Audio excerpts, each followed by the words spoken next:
तो राधे राधे साथियों, ये हमारे वीकली करंट अफेयर्स की क्लास है। जनवरी महीना 2025 का हम इसमें कवर करेंगे और इसमें हमारा ये सेकंड वाला वीक होगा। सेकंड वाले वीक का फर्स्ट वाला पार्ट है।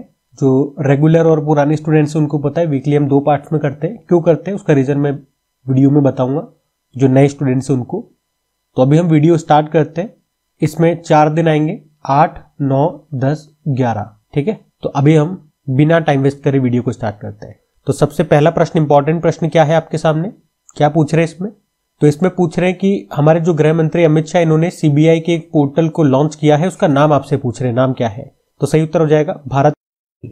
तो इस पोर्टल को लॉन्च करने का उद्देश्य क्या है कि हमारे जितने भी राज्य हैं उनकी जो पुलिस है वो इंटरपोल से कनेक्ट हो सकेगी और इस पोर्टल की मदद से ही इंटरपोल के जो रेड कॉर्नर जैसे नोटिस होते हैं वो भी जारी किए जा सकेंगे। अब सीबीआई का पोर्टल है तो इसके स्टैटिक जरूर देखेंगे। जैसे स्थापना याद रखना 1963 में हुई थी, नई दिल्ली में मुख्यालय है। डायरेक्टर वर्तमान में प्रवीण सूद है। इसकी स्थापना किस समिति की सिफारिश पे होती है? संथानम समिति। पहले डायरेक्टर का नाम जरूर याद रखें, धर्मनाथ प्रसाद कोहली है। इसका आदर्श वाक्य मोटो क्या होता है? इंडस्ट्री, इम्पार्शियलिटी और इंटीग्रिटी। ठीक है, और सीबीआई ने ही ड्रग नेटवर्क को समाप्त करने के लिए एक ऑपरेशन शुरू किया था, उसका नाम है ऑपरेशन गरुड़। अगला देखते हैं। फिर अगला प्रश्न मोस्ट इंपॉर्टेंट प्रश्न हो गया कि अभी जनवरी में ही ब्रिक्स का 10वां पूर्ण सदस्य देश कौन सा बन चुका है? तो इसका सही उत्तर हो जाएगा इंडोनेशिया। इंडोनेशिया ये ब्रिक्स का फुल मेंबर कंट्री बन गया है। और आपको ये याद होगा 2025 में ब्रिक्स की समिट कहाँ पे हो रही है? ब्रिक्स की अध्यक्षता कौन कर रहा है? ब्राजील कर रहा है।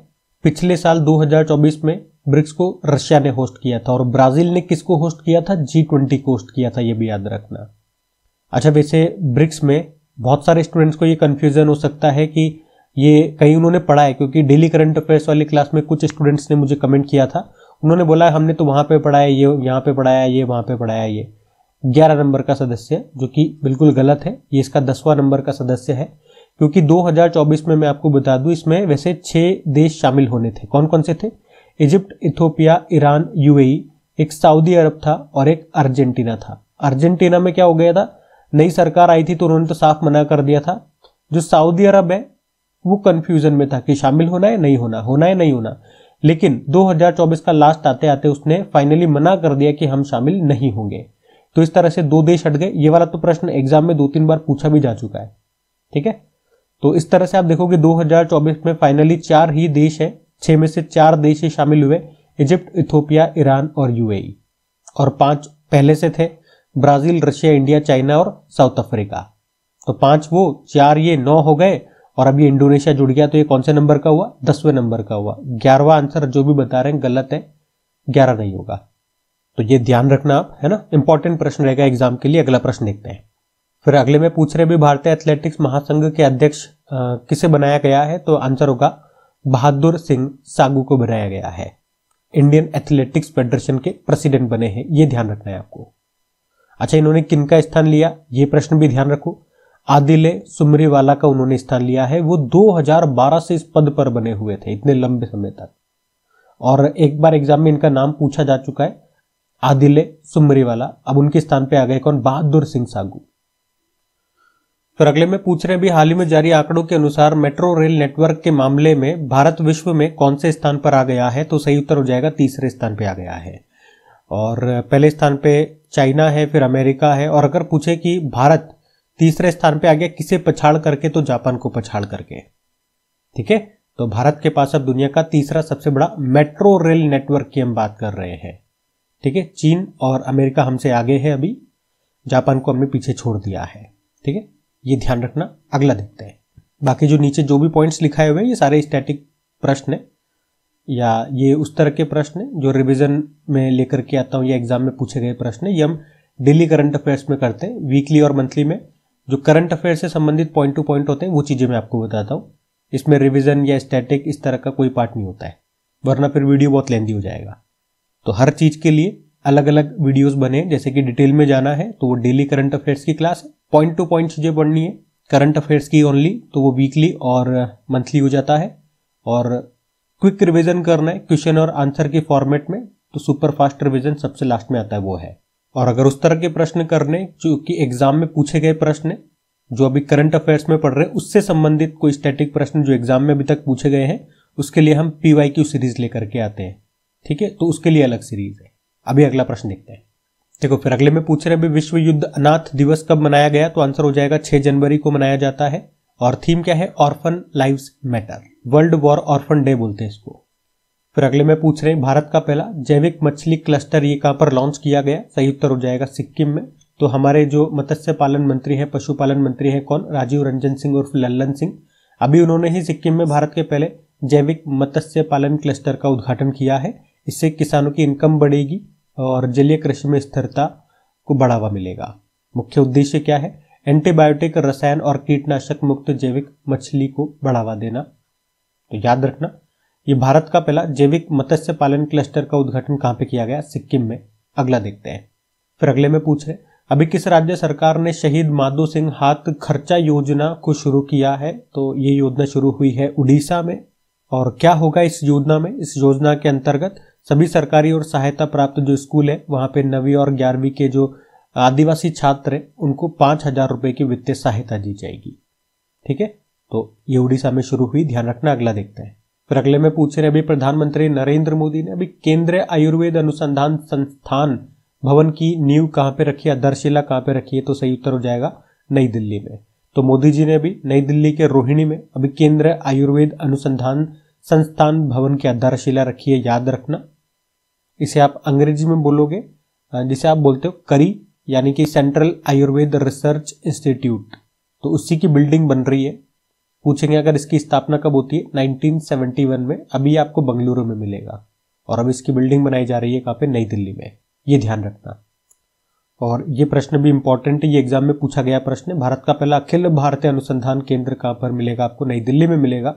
इसका उद्घाटन मोदी जी ने किया था 2017 में, ध्यान रखना। अगला देखते हैं अभी।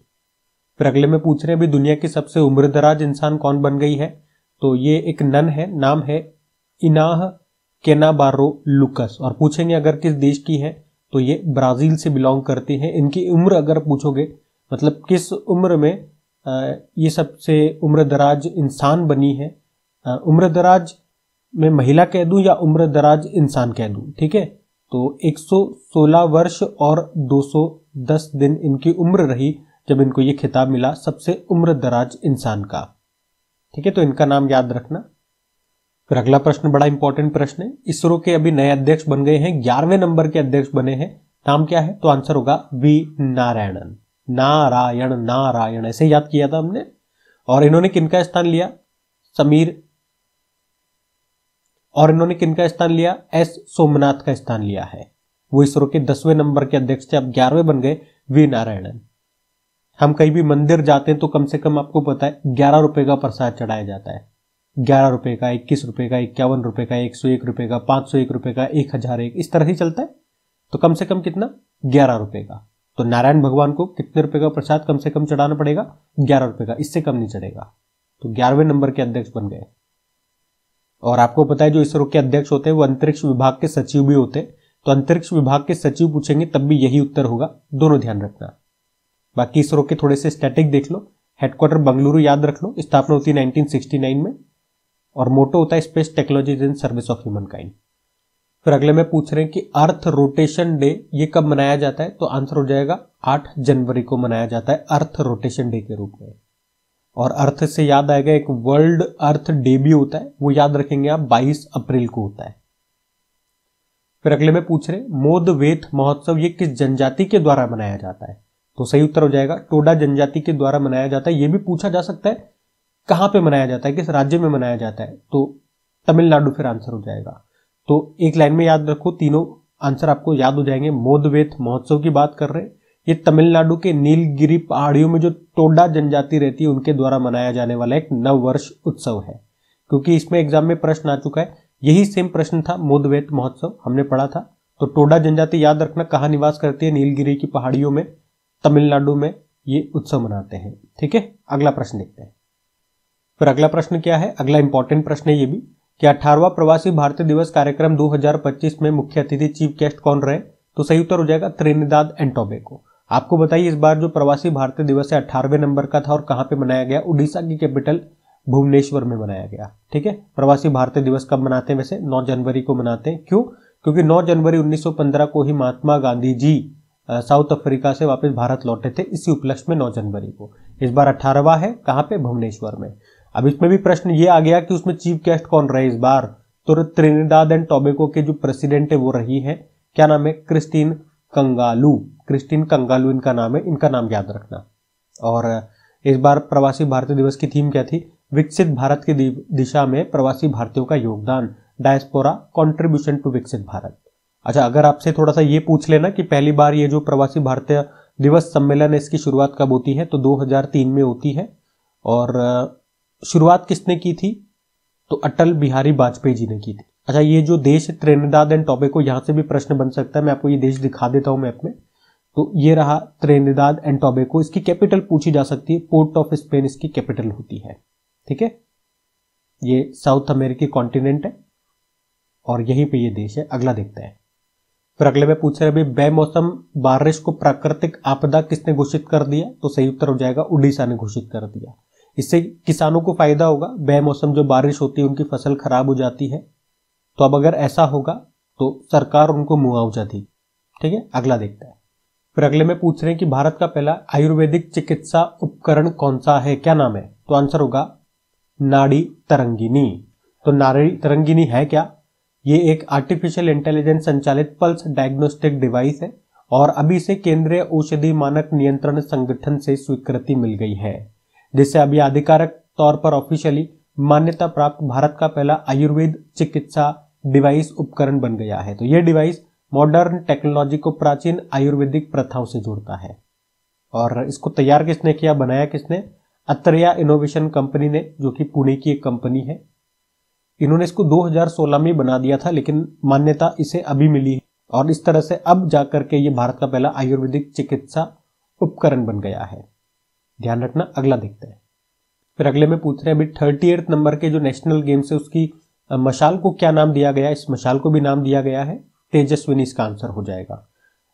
38 नेशनल गेम्स की हम बात कर रहे हैं। इसका आयोजन आपको पता है कहां पे हो रहा है? उत्तराखंड में 2025 में 38 नंबर का एडिशन है। अभी 28 जनवरी को शुरू हो रहा है, 14 फरवरी तक ये चलेगा। मैस्कॉट की अगर बात करें तो वो मौली है। तो उत्तराखंड का जो राजकीय पक्षी है वो क्या है? मोनाल है। तो उसी से ये प्रेरित है, नाम मौली रखा है। लेकिन एंथम याद रखना, संकल्प से शिखर तक। और अभी जो इसकी मशाल निकाली है उसको क्या नाम दिया है? तेजस्विनी नाम दिया है। यही हमारा प्रश्न था, ध्यान रखना। अगला देखते हैं। फिर अगले में पूछ रहे हैं कि दुनिया का सबसे प्रदूषित शहर किसे बताया गया है? तो सही उत्तर जाएगा हनोई को। वियतनाम की कैपिटल है हनोई और ये दुनिया का सबसे प्रदूषित शहर घोषित कर दिया गया। किसके द्वारा? तो एयर विजुअल की जो रिपोर्ट आई है उसके द्वारा। ठीक है, हनोई मतलब जो वियतनाम में, मैं आपको मैप में दिखा दूं, ये तो हमारा प्यारा भारत हो गया और ये वियतनाम, यहाँ पे इसकी कैपिटल ये हनोई होगी और करेंसी वियतनामीज डोंग होती है। और अभी प्रेसिडेंट कुछ समय पहले ही बने थे, लुओंग कुओंग इनका नाम है। ध्यान रखना। अगला देखते हैं। फिर अगले में पूछ रहे अभी किस राज्य सरकार ने पार्थ योजना शुरू की है? बड़ी गजब की योजना है ये। तो इसका तो उत्तर क्या हो जाएगा? मध्य प्रदेश। और यहाँ पे पार्थ का भी मतलब है, नाम से समझ में आ जाएगा फिर आपको योजना, पुलिस आर्मी रिक्रूटमेंट ट्रेनिंग और हुनर। तो नाम से समझ में आ रहा होगा। मध्य प्रदेश ने कहा कि हम जॉब कब निकालेंगे कब नहीं निकालेंगे वो तो नहीं पता, एक काम करो, बैठे बैठे क्या करें, करना है कुछ काम, आ जाओ अब आपको ट्रेनिंग दे देते हैं। तो बेरोजगारी कम करने के लिए इन्होंने एक पार्थ योजना शुरू की है। हे पार्थ, आओ हमारे पास, हम आपको ट्रेनिंग देंगे। अगर आपको पुलिस में जाना है, आर्मी में जाना है तो हमसे फिजिकल मेंटली ट्रेनिंग ले लो और वो भी हम फ्री में नहीं देंगे, उसके भी हम पैसे लेंगे। तो इन्होंने शुरुआत में 3 माह का एक कोर्स तैयार किया है, 1,500 रुपये आपसे लिए जाएंगे। तो पार्थ योजना, आओ पार्थ, मध्य प्रदेश की योजना है। अगला देखते हैं। फिर अगला देखो, अगले में पूछ रहे बीमा सखी योजना शुरू करने वाला भी दूसरा राज्य कौन सा बन गया है? सही उत्तर हो जाएगा गोवा। तो फिर पहला राज्य कौन सा था इसे लॉन्च करने वाला? वो हरियाणा था। बीमा सखी योजना में क्या होता है आपको पता ही है, इसे LIC के द्वारा शुरू किया गया। LIC की पहल बोल सकते हो। 18 से लेके 70 वर्ष की जो भी महिलाएं हैं वो इसमें पार्टिसिपेट कर सकती है, लेकिन वो 10वीं पास होना चाहिए, यही कंडीशन है। LIC एजेंट के रूप में वो काम करेगी। 3 साल उसे ये ट्रेनिंग देंगे और उन 3 सालों में उनको पैसे भी दिए जाएंगे। ठीक है, कितना रुपया मिलेगा? पहले साल 7,000 रुपये, फिर 6,000 रुपये, फिर 5,000 रुपये। और जब ये पहली बार हरियाणा में लॉन्च हुई थी, तब इसको प्रधानमंत्री नरेंद्र मोदी जी ने ही लॉन्च किया था। अभी दिसंबर की ही बात है, दिसंबर 2024 में। कहां से? पानीपत, हरियाणा से। अब दूसरा राज्य बन गया है गोवा, ध्यान रखना। अगला देखते हैं। फिर अगले में पूछ रहे हैं अभी जनवरी में ही नए राजस्व सचिव कौन बन गए हैं, और ये जरूर याद रखना है क्योंकि एक महीने के अंदर ही ये चेंज हो गए, क्योंकि इससे पहले दिसंबर में अरुणेश चावला बने थे और अभी जनवरी में ही हम देख रहे हैं नए राजस्व सचिव बना दिए गए। रेवेन्यू सेक्रेटरी कौन? तुहिन कांत पांडे। ऑलरेडी ये हमारे वित्त मंत्री फाइनेंस सेक्रेटरी हैं और अब ये रेवेन्यू सेक्रेटरी भी बन गए हैं, तो ये आपको ध्यान रखना है। ठीक है, अगला देखते हैं। फिर हम पूछ रहे अभी किस राज्य ने गरुड़क्षी ऑनलाइन एफआईआर प्रणाली को शुरू किया, तो इसका सही उत्तर हो जाएगा कर्नाटक ने। तो वनों पर अतिक्रमण, पेड़ों की अवैध कटाई और अवैध शिकार को रोकने के लिए अभी कर्नाटक के वन विभाग ने ये गरुड़क्षी ऑनलाइन एफआईआर सिस्टम को लॉन्च किया है। इसे wild life trust of India के सहयोग से तैयार किया गया। याद रखना, गरुड़क्षी को कर्नाटक ने लॉन्च किया। अगला देखते हैं। फिर अगले में पूछ रहे अभी तीसरी बार घाना देश के राष्ट्रपति कौन बन गए? जॉन महामा। ये घाना के अभी तीसरी बार राष्ट्रपति चुन लिए गए हैं। घाना एक बार ले चलता हूं, उसके स्टैटिक देख लेते हैं। अफ्रीकी देश है, ये रहा घाना। कैपिटल इसकी अक्रा होती है, करेंसी है Ghanaian cedi. Land of gold भी इसको कहा जाता था। अगला देखते हैं। फिर अगले में पूछ रहे फ्लेमिंगो फेस्टिवल ये किस राज्य में मनाया जाता है? तो याद रखना है आंध्र प्रदेश में मनाया जाता है फ्लेमिंगो फेस्टिवल, और 5 साल के बाद इसे मनाया जा रहा है। आखिरी बार 2020 में मनाया गया था, तो प्रश्न इंपॉर्टेंट रह सकता है, एग्जाम में पूछा जा सकता है। तो राजहंस यानी कि फ्लेमिंगो पक्षी को देखने के लिए दूर दराज से लोग आते हैं। एक तरह से आप कह सकते हो पर्यटन को बढ़ावा देने के लिए ये फेस्टिवल मनाया जाता है। आंध्र प्रदेश में पुलिकट लेक आपको मिलेगी, ठीक है, जहां पे ये फ्लेमिंगो जो बर्ड होती है ये आती है, प्रजनन करती है, बच्चे बड़े होते हैं, सब कुछ होता है। पुलिकट लेक से याद रखना ये भारत की दूसरी सबसे बड़ी खारे पानी की लगून झील है। आफ्टर उड़ीसा में जो चिल्का लेक है ना, उसके बाद पुलिकट लेक है। ठीक है, अगला देखते हैं। फिर अगले में पूछ रहे हैं भी जनवरी में ही इंडस फूड 2025 का आयोजन कहां पे किया गया? तो याद रखेंगे आप, ग्रेटर नोएडा में किया गया। क्या है ये इंडस फूड? ये भारत का एक प्रमुख इंटरनेशनल फूड ट्रेड फेयर है, जिसका आयोजन हुआ कहां पे? ग्रेटर नोएडा। इतना सा आप ध्यान रख लो, इस बार 8वां संस्करण था। अगला देखते हैं। फिर अगला प्रश्न भी इंपॉर्टेंट है। ये तो आप सबको पता है कि विश्व हिंदी दिवस कब मनाया जाता है। अगर ये मैं प्रश्न डाल देता तो आप सब आंसर कर देते 10 जनवरी को, लेकिन मैंने थीम आपसे पूछ लिया। इस बार की थीम क्या है? तो थीम याद रखेंगे, a global voice of unity and cultural pride, एकता और सांस्कृतिक गौरव की वैश्विक आवाज। तो अगर आपसे ये पूछे कि विश्व हिंदी दिवस 10 जनवरी को ही क्यों मनाते हैं, तो ये भी आप आंसर कर दोगे। 10 जनवरी 1975 को नागपुर महाराष्ट्र में जो पहला विश्व हिंदी सम्मेलन हुआ था, उसी के उपलक्ष्य में 10 जनवरी को मनाते हैं। और जो पहला विश्व हिंदी सम्मेलन हुआ था उसका उद्घाटन तत्कालीन प्रधानमंत्री इंदिरा गांधी ने किया था। और ये मनाना किसने शुरू किया, ये प्रश्न आ जाएगा। तो 2006 में तत्कालीन जो प्रधानमंत्री थे डॉक्टर मनमोहन सिंह, उन्होंने ही घोषणा की थी कि हम 10 जनवरी को ये दिवस मनाएंगे। वैसे राष्ट्रीय हिंदी दिवस, नेशनल हिंदी डे 14 सितंबर को होता है, ये भी याद रखना। फिर अगले में पूछ रहे हैं भी लेबनान देश के नए राष्ट्रपति कौन बन गए हैं? तो सही उत्तर हो जाएगा जोसेफ ऑन बन गए हैं। लेबनान में आपको ले चलता हूं, तो ये रहा मैप में लेबनान। कैपिटल बैरूत होती है, करेंसी है लेबनीज पाउंड, और जोसेफ ऑन यहाँ के प्रेसिडेंट बन गए हैं, ये ध्यान रखो। अगला देखते हैं। और हाँ, कुछ स्टूडेंट्स कहते हैं, देखो अभी हम क्या पढ़ रहे हैं, लेबनान के बारे में आपको बताने की कोशिश कर रहा हूं। तो मैं जो मैप ढूंढता हूं वो लेबनान को देख करके देखता हूं कि लेबनान आपको समझ में आ जाए।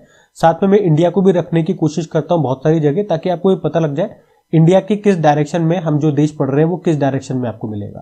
तो बहुत सारी जगह इंडिया के गलत मैप होते हैं, मुझे पता है, लेकिन मैं जब आपको बता रहा हूं तो इंडिया को नहीं देख रहा हूं। इंडिया में पता है कैसा उसका मैप है, कहां पर है। अभी मैं आपको दूसरा देश के बारे में बता रहा हूं, इंडिया में साथ में इसलिए रख रहा हूं कि उसके रेस्पेक्ट में आप जान सको थोड़ा सा मैप को कि वो किधर पड़ रहा है। तो कुछ स्टूडेंट्स मुझे बार बार मैसेज करते हैं कि इस तरह का मैप मत लिया करो। डियर, मैं जानबूझ के नहीं लेता हूं, पहले मैं कोशिश करता हूं कि सही मैप मिल जाए और साथ में जो मैं चाह रहा हूं वो मिल जाए। नहीं मिलता तो फिर मुझे यही लेना पड़ता है। पहली मेरी प्रायोरिटी वो देश रहता है जिसके बारे में हम पढ़ रहे हैं। अब सही मैप नहीं मिलेगा इसका मतलब ये तो है नहीं फिर मैं इंडिया को कंसिडर नहीं करूं, तो जो मैं चाह रहा हूं वो हो नहीं पाएगा। अभी हमारा मकसद क्या है, पढ़ना। अभी मैंने इस तरह का मैप ले लिया, मुझे मिला नहीं, तो आप ही सोच के बताइए, तो फिर मैं इसको हटा दूं? मुझे भी पता है ये सही नहीं है, लेकिन अभी हमें सीखना है, अभी हमें जानना है। तो उस पर फोकस मत कीजिए, उस पर फोकस कीजिए जो मैं बताने की कोशिश कर रहा हूं। ये वही वाली बात हो जाती है, एक उदाहरण आपने सुना होगा ना कि एक गिलास आधा भरा हुआ है। मैं आपको बताने की कोशिश कर रहा हूं कि गिलास आधा भरा हुआ है, लेकिन बहुत से स्टूडेंट ये देख रहे हैं कि गिलास तो खाली है। तो आपका नजरिया क्या है, आप कहां देख रहे हो, ये डिपेंड करेगा। खैर, अभी हम आगे बढ़ते हैं। पहले भी मैं ये बात बता चुका हूं, पहली बार नहीं बोल रहा हूं, लेकिन फिर भी इस तरह के कमेंट आते हैं तो मुझे विचलित कर देते हैं। अगले में पूछ रहे हैं अभी कौन से संस्थान ने विश्व आर्थिक स्थिति और संभावना रिपोर्ट, इंग्लिश में बोलोगे तो world economic situation and prospect report को रिलीज किया है। सही उत्तर हो जाएगा यूनाइटेड नेशन। और इस रिपोर्ट में क्या बताया इन्होंने कि भारत की जो अर्थव्यवस्था है, इन्होंने कहा 2025 में 6.6% और 2026 में 6.7% की वृद्धि रह सकती है हमारी इकोनॉमी में। और पूरे ग्लोबल की जो इकोनॉमी है 2025 में 2.8% की उसमें वृद्धि रह सकती है। और ये जो अनुमान लगा रहे हैं ना, ये कैलेंडर ईयर का लगाते हैं, हम लगाते हैं वित्त वर्ष का, जो कि अप्रैल से मार्च चलता है। ठीक है, ये कैलेंडर ईयर के हिसाब से लगाते हैं जो जनवरी से दिसंबर चलता है। तो इसके अनुसार इसने ये रिपोर्ट जारी की। उसके अनुसार याद रखो सिंपल सा, भारत की अर्थव्यवस्था इकोनॉमी इन्होंने कहा 2025 में 6.6% और 2026 में 6.7%, और ग्लोबली इन्होंने बताया 2025 में कितनी 2.8% की वृद्धि देखने को मिल सकती है। ठीक है, बाकी यूनाइटेड नेशन की स्टैटिक भी देख लो एक बार। इसकी स्थापना कब हुई थी और कहां पे हुई थी? San Francisco, America. ये प्रश्न एग्जाम में पूछा गया है, इसलिए मैं आपको कराता हूं।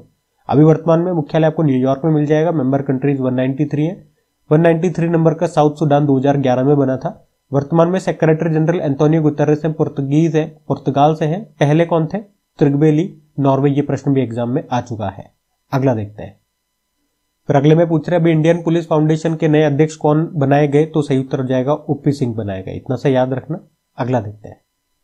फिर अगले में पूछ रहे हैं प्रधानमंत्री नरेंद्र मोदी जी ने देश की पहली ग्रीन हाइड्रोजन हब की आधारशिला कहां पे रखी है? तो सही उत्तर हो जाएगा आंध्र प्रदेश में। तो अभी मोदी जी ने अभी आंध्र प्रदेश के विशाखापट्टनम के पास पुदिमदका में राष्ट्रीय हरित हाइड्रोजन मिशन के तहत देश की पहली ग्रीन हाइड्रोजन हब परियोजना की आधारशिला। और ये पहली जो ग्रीन हाइड्रोजन हब है, इसे कौन स्थापित कर रहा है? NTPC green energy limited. कुल निवेश होगा इसमें 185,000 करोड़ रुपए का, या 1,85,000 का। और जब ये बन जाएगा तो इसमें प्रतिदिन 1500 टन ग्रीन हाइड्रोजन का उत्पादन होगा। तो ये ध्यान रखना, कहां पे? आंध्र प्रदेश इसका आंसर होगा। अच्छा, एक ये प्रश्न और देख लो कि अभी किस देश में माउंट इबू ज्वालामुखी में विस्फोट हुआ? पूछा जा सकता है। माउंट इबू ज्वालामुखी कहां पर है? तो सही उत्तर हो जाएगा इंडोनेशिया में है। इंडोनेशिया में कुछ समय पहले माउंट सेमेरू और लोवोटोबी ज्वालामुखी भी पढ़ा था हमने, यहीं पर है, यहीं पे विस्फोट हुआ था। तो ये थी आज की हमारी करंट अफेयर्स की क्लास। अगर सेशन आपको पसंद आया तो प्लीज वीडियो को लाइक जरूर कीजिएगा, अपने दोस्तों के साथ में स्टडी ग्रुप में एक बार शेयर जरूर कीजिएगा। और जो वीकली वाले जो करंट अफेयर्स के क्वेश्चंस होते हैं उसका क्विज बना करके आप मैं डाल दूंगा, आपको मिल जाएगा अपनी क्रिक एग्जाम एप्लीकेशन पे। बाकी जो भी वीडियोस आते हैं वीकली वाले, डेली करंट अफेयर्स वाले, मंथली वाले, सुपर फास्ट रिवीजन या PYQ, जो भी आते हैं, जो भी अपडेट आपको चाहिए वो आपको टेलीग्राम से मिल जाएगी।